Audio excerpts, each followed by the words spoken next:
Majina yangu naitwa Daina Elias Schalwe, ni mkazi wa Tunduma na ni mzaliwa wa hapa pia.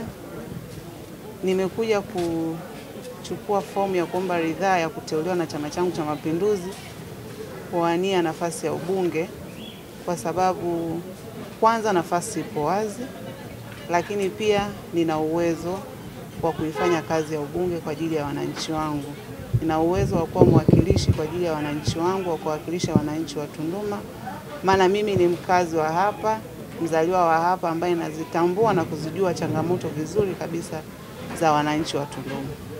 Tunduma ni miongoni mwa majimbo ambayo kimsingi ni ya kimkakati na ni lango kuu la SADC.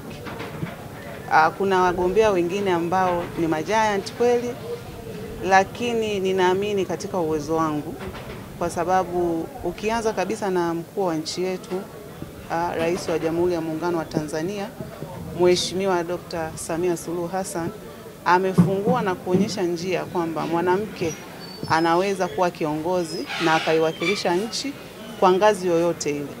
Kama ambavyo yeye amekuwa rais wetu wa Jamhuri ya Muungano wa Tanzania, na tumeona kazi zake nzuri ambazo zimefanyika, na amekuwa ni mfano, dunia nzima inatambua kwamba yeye ni kiongozi bora katika nchi yetu. Kwa hiyo kwa muktadha huo sasa, mimi pia ninaamini ndani ya uwezo nilionao, uwezo ninao, nia ninayo, na ninaamini katika uwezo wangu, kwa uwezo wa Mwenyezi Mungu, kwamba naweza kuwa kiongozi bora kabisa wa kuiwakilisha Tunduma katika ngazi ya